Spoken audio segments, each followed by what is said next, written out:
Bonsoir la famille, très heureux de vous retrouver. Donc ce soir, je vais vous parler d'un chien qui est un vrai coup de cœur pour moi. Aussi bien pour son apparence que pour son comportement. On va doser quand même.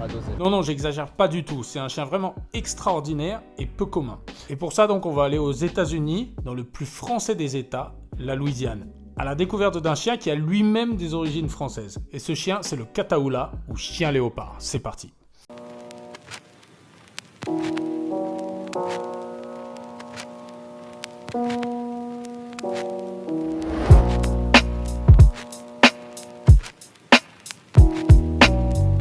Bon, le Catahoula chien léopard, un nom qui donne envie d'en savoir plus. On va en parler après.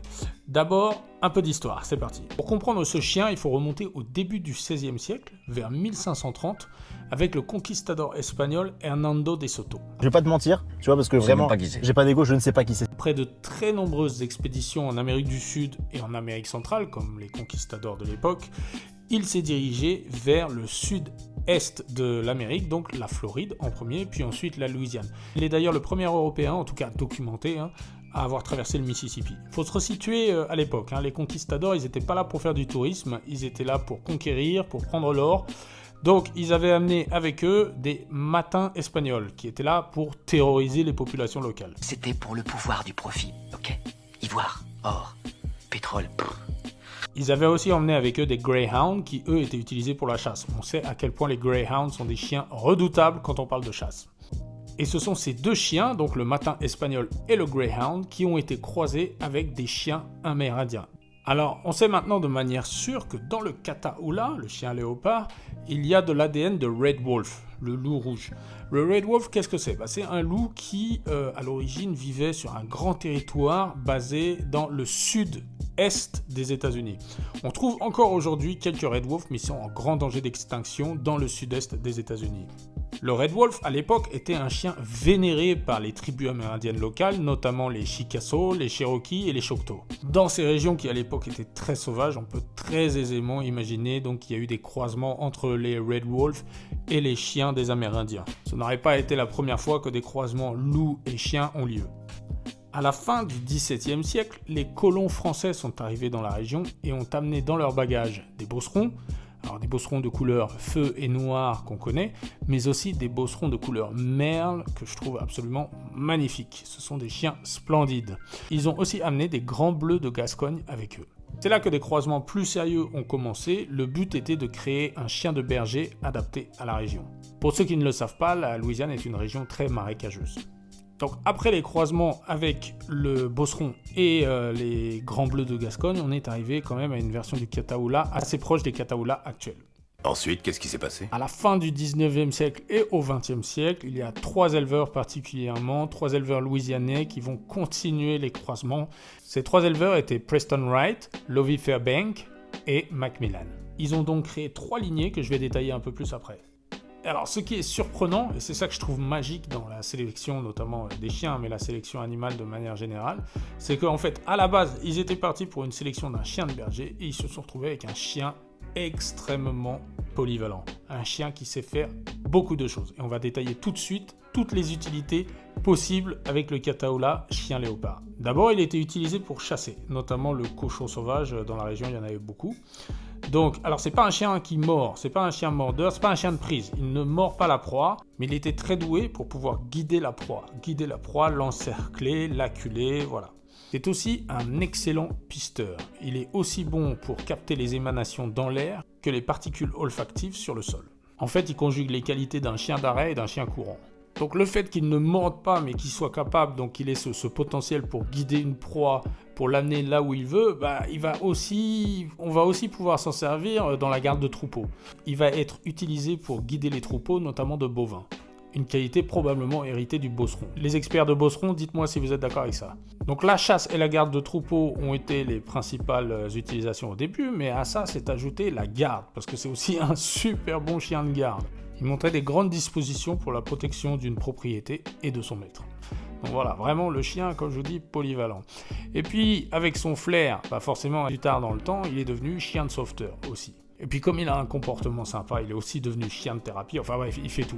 Et encore, il y a d'autres utilisations que je n'ai pas citées, que je citerai un peu plus tard. En résumé, on retrouve beaucoup de choses similaires à l'Alano. Si vous n'avez pas encore vu ma vidéo sur l'Alano, je vous conseille d'aller la voir. Donc voilà, l'Alano c'était ça, hein. C'est le chien super polyvalent, le molosse, voilà, léger, rapide, endurant, qui sait faire beaucoup de choses. Bah là on est un peu là-dessus quoi, on est sur un chien vraiment, comme je vous dis, au physique atypique, qui sait faire beaucoup de choses quoi. Et puis bah, comme l'Alano en Espagne, paradoxalement à ses grandes qualités et à ses nombreuses utilisations, c'est un chien qui est resté assez local. En fait, ouais, le Catahoula, on le trouve que en Louisiane, on le trouve pratiquement pas à l'extérieur. Enfin, quand même un peu maintenant, mais je veux dire, pendant très longtemps, c'est un chien qu'on ne trouvait qu'en Louisiane. Et puis même si maintenant on peut en trouver ailleurs, c'est quand même très rare. Je pense pas que vous ayez déjà croisé un Catahoula au parc, quoi. Et puis au fur et à mesure, avec cette polyvalence et puis ce physique attractif, bah, il a trouvé le chemin des maisons et c'est devenu un chien de famille, un chien de compagnie apprécié, chien de garde, protecteur. Donc voilà, il est parfait pour la famille, parfaitement dressable. Je vous dis, ce chien, c'est une pépite. Petite précision quand même, il a la réputation d'avoir un caractère assez fort. Donc attention, je ne conseillerais pas ce chien à tout le monde. Il y a chez moi une part de ténèbres que je maîtrise pas du tout. C'est pas vraiment différent de ce que je dis d'habitude, hein, mais par rapport aux autres molosses, donc c'est un peu pareil. Un cadre rigoureux, régulier et sérieux, sinon vous pourrez vite vous faire dépasser. Donc attention quand même, c'est pas un nounours, loin de là. Hein. Donc comme je le disais précédemment, il y a eu 3 éleveurs qui se sont démarqués et donc qui ont créé 3 lignées différentes. Il y a la lignée Preston Wright, c'est la plus grosse, donc qui va atteindre dans les 50 kg. Il y a la lignée Lovie Fairbank, qui va atteindre environ 30 kg. Et puis il y a la plus petite lignée, la lignée Macmillan, qui va atteindre les 25 kg. Donc là, on est vraiment sur du chien de taille raisonnable. Cependant, ces 3 lignées ont été intercroisées, donc voilà. Ça explique aussi la grande variété de taille qu'on peut retrouver chez le Catahoula, mais aussi la grande variété de couleurs qui fait sa spécificité. Ces lignées ont été sélectionnées à côté du lac Catahoula, et c'est de là que vient ce nom, le chien Catahoula. Physiquement, c'est un chien musclé, agile, avec une tête assez large, un museau long et des oreilles tombantes. Pour la robe, il y a des grandes variations de couleurs. On peut trouver des chiens noirs, marrons, mais la grande majorité sont quand même des variations de merle. Sa queue rappelle le fouet des chiens de chasse. Et en tout cas, pour ma part, c'est ce que je préfère. Ce sont les couleurs que je préfère, parce que justement, c'est ça qui fait de ce chien une race complètement atypique. C'est cette grande variété de couleurs merle qu'on retrouve. Une autre chose assez remarquable chez ce chien, c'est la couleur de ses yeux, quoi. On a vraiment des yeux magnifiques qui vont de l'ambre au marron, au vert, en passant par le bleu très clair.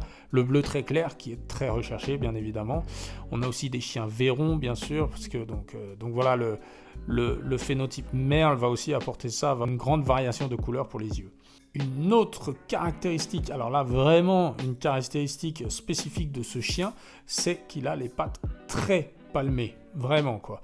D'ailleurs, si vous avez une hypothèse sur l'origine de ces pattes palmées, je suis preneur. Dites-moi dans les commentaires ce que vous en pensez. J'ai essayé de trouver d'où ces pattes palmées pourraient venir dans ses ancêtres. J'ai pas trouvé. Il sait pas tout non plus, hein. Aucun scientifique n'en parle.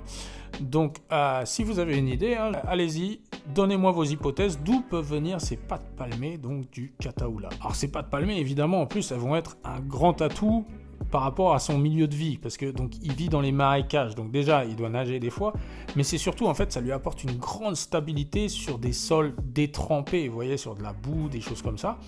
Et puis ces pattes palmées, maintenant, ça peut lui servir aussi dans d'autres milieux. Donc en fait sur tous les sols friables, ça va lui apporter de la stabilité. Donc il peut être utilisé comme chien d'utilité sur du sable, sur de la neige, et notamment, je voulais vous parler de ça tout à l'heure, je disais une autre utilité, voilà, par exemple au Canada, il y a certaines personnes qui les utilisent comme chiens de traîneau et qui disent que ce sont des chiens absolument incroyables comme chiens de traîneau, puissants, volontaires, et puis voilà, grâce à ces pattes, d'une grande stabilité sur la neige, notamment la poudreuse. Au niveau de la santé, c'est un chien qui n'a pas été la victime d'un élevage intensif, donc clairement c'est un chien solide. En 1979, le Catahoula va être reconnu comme State Dog. Alors qu'est-ce que c'est le State Dog ? Aux États-Unis, il y a quelques State Dogs, c'est-à-dire il y a des États qui ont sélectionné un chien qui est le symbole de l'État. Par exemple, le Texas a le Blue Lacy. Et bien donc le Catahoula est devenu le State Dog de Louisiane, c'est-à-dire le chien qui représente la Louisiane, le symbole de la Louisiane parmi les chiens. En 1995, il va être reconnu par l'UKC, suivi un an après par l'AKC. Où on peut en trouver ? En France et en Belgique, il n'y en a vraiment pas beaucoup. On peut en trouver en Allemagne. On peut aussi en trouver en Slovénie, il y a un élevage. Et puis bien sûr, on peut les importer de Louisiane. Bon, mais dites-moi ce que vous pensez de ce chien. Il y a des propriétaires de Catahoula qui regardent cette vidéo, s'il vous plaît, commentez, dites-nous ce que c'est, dites-nous comment c'est d'avoir un Catahoula, commentez par rapport à la personnalité, est-ce que c'est vrai donc qu'ils ont une personnalité un peu difficile, un peu, voilà, un caractère un peu fort, dites-nous comment c'est, voilà, dites-nous si ce sont vraiment des chiens aussi polyvalents qu'on le dit, et puis sinon, bah, dites-moi vous, là, qu'est-ce que vous en pensez de ce physique, est-ce que comme moi, pour vous, c'est un coup de cœur, ce chien, il est magnifique, non, vous ne trouvez pas? Moi, je trouve ça absolument splendide, regardez-moi ça, regardez regardez ses couleurs, ses yeux, et puis voilà, ce physique, quoi. Ça se voit que le chien est fonctionnel, quoi. Il n'y a pas de souci avec ça. D'avoir des chiens léopards en France, non? Ce serait pas au top? Donc voilà, pensez-y, hein, pour l'utilité. Vous voyez, vous pouvez tout faire avec. Chien de garde, chien de chasse. Si ça peut donner des idées à des éleveurs, moi je suis content. Hein. Bon, cette vidéo, personne ne me l'avait conseillé pour le coup, mais si vous avez des idées pour d'autres vidéos, n'hésitez pas, hein, je regarde tous les commentaires. Dites-moi des idées de races que vous voudriez que je fasse. Je vous remercie aussi pour vos commentaires, de plus en plus nombreux, comme d'habitude, vraiment de plus en plus à chaque fois, quoi. Comme d'habitude aussi, toujours super intéressant, des commentaires vraiment de qualité sur la vidéo du Sarabi, donc j'ai eu plein de commentaires, c'était super. Donc continuez comme ça, la famille, c'est au top, vraiment, quoi. On partage, on débat, c'est vraiment vous assurer. Puis c'est toujours dans la courtoisie, vraiment, j'apprécie énormément. Donc merci beaucoup, c'est au top, continuez comme ça. Voilà la famille, n'oubliez pas de liker, commenter, de vous abonner et je vous dis à bientôt. Ciao.